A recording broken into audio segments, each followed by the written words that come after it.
On May 7th of this year, I decided to purchase my truck at 646,500 miles.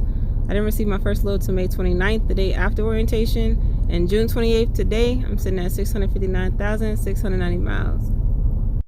Hello to all my beautiful women and all my amazing men out there in the world. I hope y'all are looking good, doing good, and feeling fantastic. Now, two things I failed to mention in the previous video is that back in September of 2018, I already had my LLC established, a limited liability corporation, and the main reason why I got it is because working at BL is a necessity, and it is extremely important for tax purposes. Your own business name, whatever you choose, up to your own discretion. So look into an LLC first. This other thing, when it comes to looking at different websites for my trucks, I was honestly trying to find out which price made sense with the miles, made sense with the year, so on and so forth. So instead of just focusing on one website, keep your options open in terms of how you research. That's how I did it, that's what I did, and it worked for me. Now, as far as running 3 weeks, multiple weeks at a time, consistently and constantly without no reset, it takes at least 8.5 hours a day or less for your hours to roll over to where you don't have to reset your clock. And I think honestly it's between 430 miles to maybe 450, depending on your speed, honestly, on how many miles that you'll accumulate within that time frame. This is how I did it, and I can say by the end of week 3 this week, I'm done. I'm done. So these are my trips. This was one of my most enjoyed early morning drives, and in order not to restart your 70-hour working clock, you need to drive at least 8.5 hours a day, roughly 475 miles.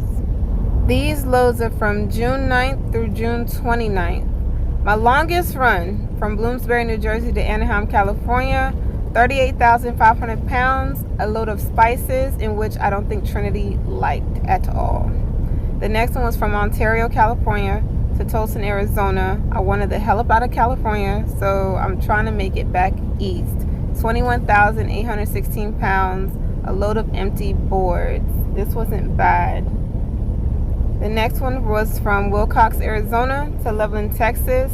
A load of cottonseed, 29,894 pounds. This was my biggest deadhead so far of almost 200 miles, and I did not like because it's unpaid. The next load is from Borger, Texas to Baytown, Texas. A hazmat preloaded load that I appreciated. It was drop and hook, 22,403 pounds, and this was one of the smoothest processes that I've had thus far. The next one was from Baytown, Texas to Newark, New Jersey. This load was irritating because it was my heaviest load at 43,990 pounds. It was a hazmat load, and never again. Never again on this load.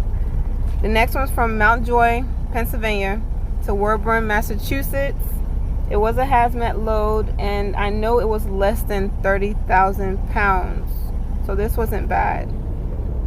My next one is from Woburn, Massachusetts to Indianapolis. I appreciated this load because the pickup and the delivery were right across the street from each other. This load was weighing at 39,216 pounds. It was a hazmat load, and it wasn't too bad. From Romeoville, Illinois to Buffalo, New York, this deadhead was almost 200 miles, which I did not appreciate. It was a load of air conditioners weighing at 31,029, and this was a preloaded load that I did appreciate.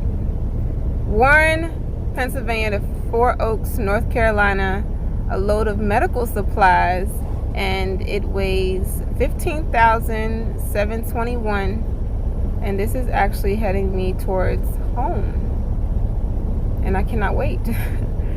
This one is, I'm still debating on whether I want to do it, but I think I might. It's Wilmington, North Carolina to Duncan, South Carolina. Duncan, South Carolina is closer to home, and this load is 42,000 pounds. I do not know if I want to do it, but yeah. So these are my loads from June 9th through June 29th. The loads that I had from May 29th through June 8th, I did not mention because they were not a part of my 3-week consistent run. I can say, hopefully, I do wish someone learned something from these runs. And do what you love what you do. Don't let nobody discourage you because it's super whack. And honestly, I'm still trying to find my groove. Okay? Stay safe. You can't walk inside my shoes like a sneaker punk. Overcome obstacles and they still come. I was trying to make a way out like it was my first day out.